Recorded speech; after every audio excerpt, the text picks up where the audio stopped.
بسم اللہ الرحمن الرحیم۔ اللہ کے نام سے شروع کرتا ہوں جو بہت ہی مہربان ہمیشہ رحم فرمانے والا ہے۔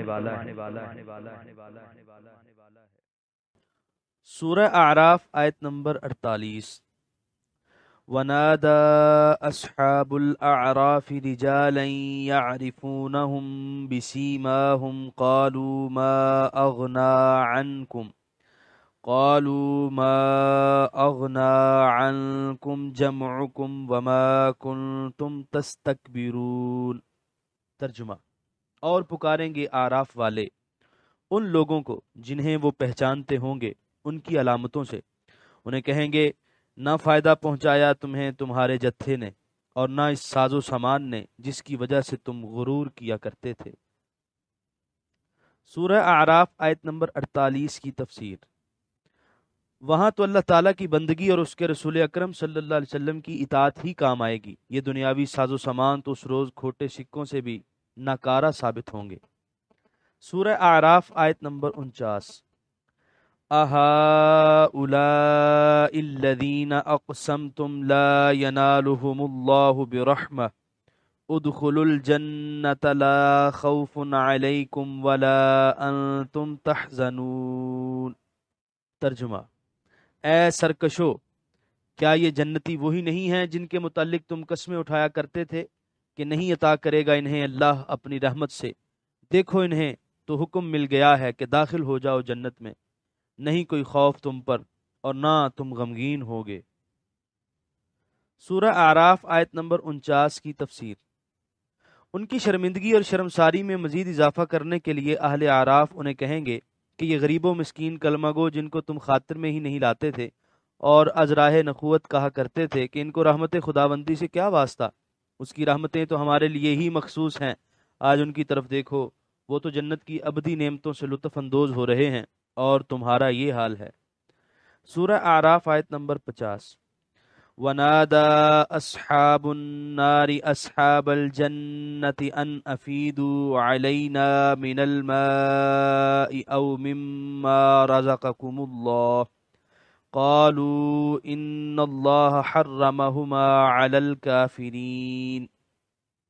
ترجمہ: اور آواز دیں گے دوزخی جنتیوں کو کہ انڈیلو ہم پر کچھ پانی یا جو کچھ دیا ہے تمہیں اللہ تعالیٰ نے۔ جنتی کہیں گے کہ اللہ نے حرام کر دی ہیں یہ دونوں چیزیں کافروں پر۔ سورہ اعراف آیت نمبر 51۔ الذین اتخذوا دینہم لہوا ولعبا وغرتہم الحیاۃ الدنیا فالیوم ننساہم کما نسوا لقاء یومہم ھذا وما كانوا بآیاتنا یجحدون۔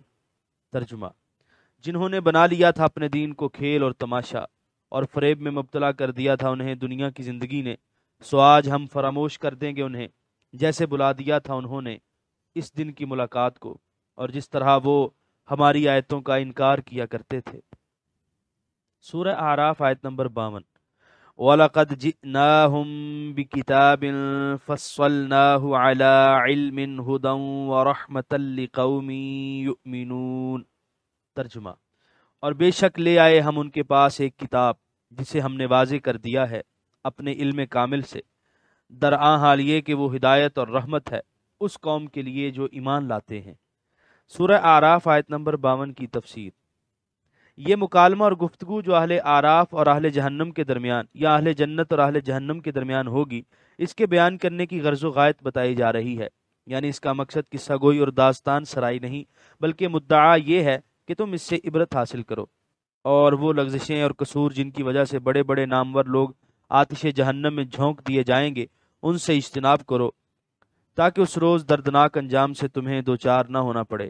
اور ان کی غلط کاریوں میں سے بڑی خطرناک غلط کاریاں یہ ہیں جن کا ذکر اس سے پہلی آیت میں کیا گیا۔ نمبر 1، احکام الہی کو لہو و لعب سمجھنا، یعنی سنجیدگی سے ان کو قبول نہ کرنا بلکہ ان کو مذاق اور کھیل بنائے رکھنا، جی چاہا تو مان لیا اور جی چاہا تو انکار کر دیا۔ نمبر 2، دنیا کی محبت میں ایسا غرق ہو جانا اور اس پر اتنا فریفتہ ہو جانا کہ حلال حرام کی تمیز ہی نہ رہے۔ نمبر 3، روز قیامت کا انکار۔ سورہ اعراف آیت نمبر 53۔ هل ينظرون إلا تأويله يوم يأتي تأويله يقول الذين نسوه من قبل قد جاءت رسل ربنا بالحق فهل لنا من شفعاء فيشفعوا لنا أو نرد فنعمل غير الذي كنا نعمل قد خسروا انفسهم وضل عنهم ما كانوا يفترون۔ ترجمہ: کافر کس چیز کے منتظر ہیں؟ یہ کہ قرآن کی دھمکی کا انجام کیا ہوتا ہے؟ جس روز ظاہر ہوگا اس کا انجام تو کہیں گے جو بھلائے ہوئے تھے اسے، اس سے پہلے کہ بے شک لائے تھے ہمارے رب کے رسول حق پیغام، تو کیا آج ہمارے کوئی سفارشی ہیں تو وہ سفارش کریں ہمارے لیے، یا ہمیں واپس بھیج دیا جائے تاکہ ہم عمل کریں اس کے برعکس جو ہم کیا کرتے تھے۔ بے شک انہوں نے نقصان پہنچایا اپنے آپ کو، اور گم ہو گیا ان سے جو وہ بہتان باندھا کرتے تھے۔ سورہ اعراف آیت نمبر 53 کی تفسیر۔ علامہ قرطبی نے ینظرون کا معنی ینتظرون کیا ہے، یعنی کیا وہ اس بات کا انتظار کر رہے ہیں؟ النظر الانتظار۔ قرطبی۔ تعویل یعنی انجام کار۔ اس آیت میں کفار سے استفسار کیا جا رہا ہے کہ جب ہدایت کا آفتاب طلوع ہو چکا ہے، دلائل کی روشنی ہر سو پھیل چکی ہے، تو اب کیوں ایمان نہیں لاتے؟ کیا وہ اس دن کا انتظار کر رہے ہیں جب وہ وعدے جو اہل ایمان سے کیے گئے اور عذاب و ہلاکت کی پیشین گوئی جو اہل باطل کے لیے کی گئی وہ پوری ہو لے تو ایمان لائیں گے؟ اگر ایسا ہے تو ان کی کم فہمی لائق کے ساتھ افسوس ہے، کیونکہ اس روز تو دفتر عمل طے کر دیا جائے گا اور جواب دہی کے لیے انہیں عدالت خداوندی کے کٹہرے میں کھڑا کر دیا جائے گا۔ اس وقت اگر وہ اپنے ایمان کا اعلان کر بھی دیں گے تو بے سود ہوگا۔ اس روز بصد حسرت و ہزار ندامت کہیں گے کہ کاش آج ہمارا کوئی حمایت کرنے والا ہو، یا ہمیں صرف ایک بار مہلت دی جائے کہ ہم دنیا میں لوٹ جائیں، پھر ہم دکھا دیں کہ ہم کتنے فرما بردار اور اطاعت گزار ہیں۔ اس وقت ان کی کوئی بات نہ سنی جائے گی۔ ہائے اس زود پشیماں کا پشیماں ہونا۔ یہاں پر 8ویں پارے کا 13واں رکوع مکمل ہوا۔